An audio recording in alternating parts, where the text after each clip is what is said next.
I think our best expression of our charism, which comes from the Greek word charis, meaning gift, is gift of the Holy Spirit, is in what we call our consensus statement, which is at the beginning of our Constitution.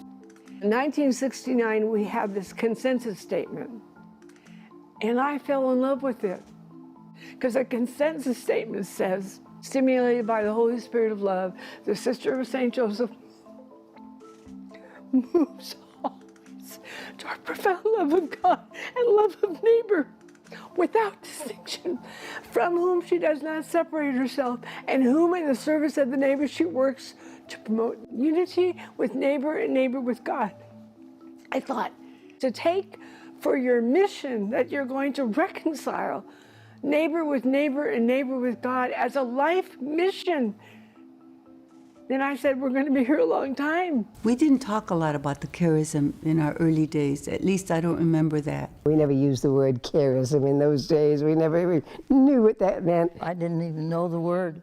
We didn't even know anything about our founders, our founding documents. We didn't know about our charism. After Vatican II, and there was this call to please explore your foundations, explore your roots, explore what your founder really meant. That's when it started to come out again. I remember going to a talk in Spokane, and the sister said, if you don't know your charism, you're not going to make it in the future. I went up to her and said, I don't know what you're talking about. You know, being a sister means you pray, you're in ministry, you live in community.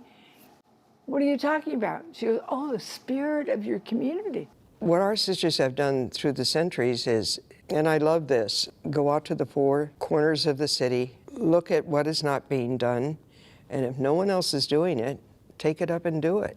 I think we are freer in our congregation to meet the needs of people because we weren't told you just teach, or you just do healthcare, or you just do this. Our founders said, go out to the city and be in the streets with the people, and that's really what our current Pope is doing. He's telling the church to go out in the street. When we talk about the charism of the Sisters of St. Joseph, we still, as a community, as a religious community, go out into the city, look at the needs, and see what we can do to address them.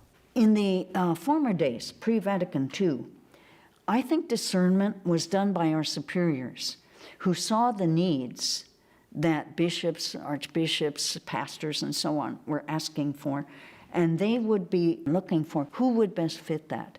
That was where the discernment happened. After Vatican II, we were called upon to do more discerning, prayerful discerning ourselves. That was a turning point for me. It started really, it helped me to get in touch with myself, get in touch with what I wanted to do, get in touch with the world around me in a deeper level. What attracted me, though, about all of the things that the sisters did was their concern for people who needed them, concern for people in trouble, concern for people who were ill or had problems and needed help. And I fell in love with that. The ideas that stand out for me have to do with the emphasis on social justice. I'm delighted that that's important to us. One of the things that I'm proud of is our response to matters of social justice, in particular how we responded to the farm workers back in the 70s.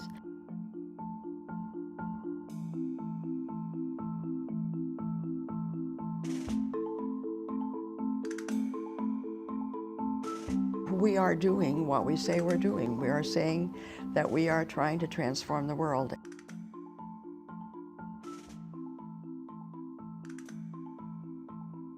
So when we saw an unmet need, we just went out and did something. You know, we didn't wait around. But as we age, we support others who are doing the work that we did, are doing a work with the marginalized, like trafficking or the immigrant population, homelessness. We don't have to do it. We need to partner and cooperate and encourage what's already there. I mean, it just seems so much simpler. Our charism isn't just belonging to the Sisters of St. Joseph. Other people share that charism. The charism is kind of a universal call for everybody, not just us. It's for all Christians, for all people, really.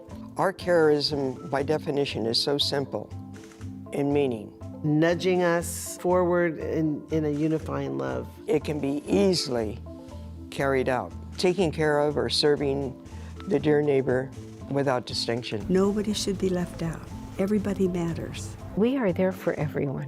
Anything that separates us, we strive to reconcile. To help people wherever they are with whatever it is that they need. And that's that can-do aspect of the Sisters of St. Joseph. As long as there's one CSJ alive who can pass it on, it'll go on.